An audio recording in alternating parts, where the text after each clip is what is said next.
Hello friends, నేను మీ బాంబే భారతకను. అప్పటికప్పుడు దోశలు తయారు చేసుకోవాలంటే సింపుల్గా ఇలా తయారు చేసుకొని తినండి. బరువు తగ్గాలనుకున్న వాళ్ళు కూడా ఇలా చేసుకొని తినండి. డయాబెటీస్ ఉన్న వాళ్ళు కూడా ఇలా చేసుకొని తినండి, ఎంతో బాగుంటుంది. 1 కప్పు జొన్న పిండి. ఏ కప్పుతో అయితే జొన్న పిండి తీసుకున్నామో అదే కప్పుతో హాఫ్ కప్ పొడి బియ్యం పిండి, 4 టేబుల్ స్పూన్ల బొంబాయి రవ్వ లేదా దీన్ని సూజీ అంటారు, నీళ్ళు 3 కప్స్, సన్నగా కట్ చేసుకున్న కొత్తిమీర, సన్నగా కట్ చేసుకున్న కరివేపాకు. ఒక గిన్నె తీసుకొని అందులో ఫ్రెష్గా ఉండే జొన్న పిండి 1 కప్పు తీసుకొని, జొన్న పిండితో రవ్వ దోశలు చేసుకునేటప్పుడు జొన్న పిండి ఫ్రెష్గా ఉండాలి, అప్పుడైతేనే దోశలు వస్తాయి.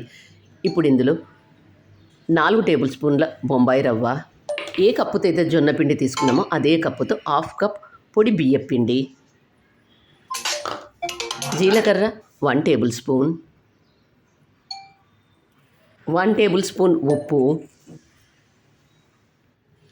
ఏ కప్పుతో అయితే జొన్న పిండి తీసుకున్నామో అదే కప్పుతో 3 కప్పుల నీళ్లు పోసుకొని ఎక్కడ ఉండలు లేకుండా బాగా కలుపుకోండి.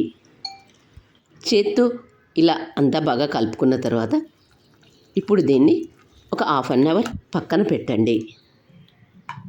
ఎందుకంటే ఇందులో రవ్వ వేసాం కాబట్టి బాగా నానుతుంది. ఒక హాఫ్ అన్ అవర్ పక్కన పెట్టండి. ఒక హాఫ్ అన్ అవర్ తర్వాత మూత తీసి ఇప్పుడు ఇందులో సన్నగా కట్ చేసుకున్న కొత్తిమీర, సన్నగా కట్ చేసుకున్న కరివేపాకు వేసుకొని మరొకసారి అంతా బాగా కలుపుకోండి. గరిటెతో ఒకసారి అంతా బాగా కలుపుకొని కన్సిస్టెన్సీ అనేది చెక్ చేసుకోండి. నీళ్లు ఎక్కువగా పోసుకోవద్దు, పల్చగా అవుతుంది కాబట్టి సరిగ్గా రావు. కన్సిస్టెన్సీ అనేది ఇలా చెక్ చేసుకోండి.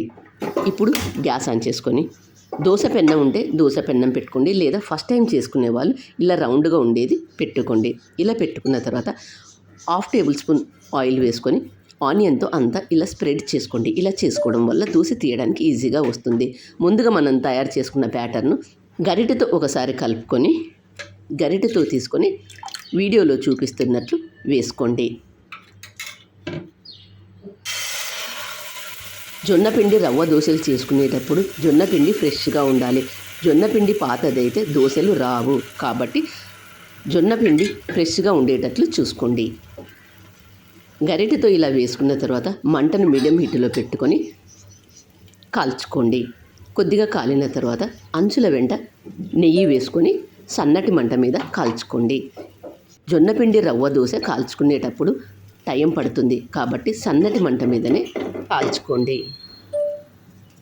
దోశ తీసేటప్పుడు ముందుగా అంచుల వెంట లూజు చేసిన తర్వాత మాత్రమే దోశ సగానికి ఇలా ఫోల్డ్ చేసుకోండి. దోశ చూడండి ఎంత బాగా వచ్చిందో, చూస్తేనే అర్థమవుతుంది కదా. జొన్నపిండి రవ్వ దోశలు ఎంత బాగా వచ్చాయో, ఎంత క్రిస్పీగా ఎంత బాగా వచ్చాయో చూడండి. అలాగే మిగతా దోశలన్నింటిని కూడా చేసుకోండి. కాల్చుకునేటప్పుడు మాత్రం మంట మీడియం హీటులో పెట్టుకొని కాల్చుకోండి. దోశ తీసేటప్పుడు అంచుల వెంట లూజు చేసిన తర్వాత మాత్రమే దోశ సగానికి ఫోల్డ్ చేసుకోండి. ఇలా చేసుకున్నట్లయితే దోశలు బాగా ఉంటాయి. ఫస్ట్ టైం చేసే వాళ్ళైతే అలా రౌండ్గా ఉండే దాంట్లో చేసుకోండి. గ్యాస్ మీద దోశ పెన్నం పెట్టుకొని పెన్నం వేడైన తర్వాత ఒక చుక్క నూనె వేసుకొని టిష్యూ పేపర్తో అంతా క్లీన్ చేసుకోండి. ఇలా చేసుకోవడం వల్ల దోశ తీయడానికి ఈజీగా వస్తుంది.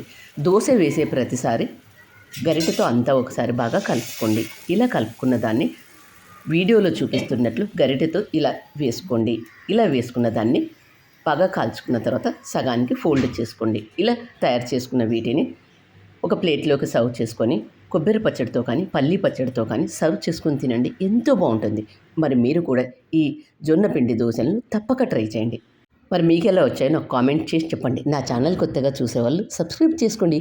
వీడియో నచ్చినట్లయితే ఒక లైక్ ఇవ్వండి. మీరు ఇచ్చే ఆ లైకే నాకు ఎంతో ప్రోత్సాహాన్ని ఇస్తుంది. Thank you for watching.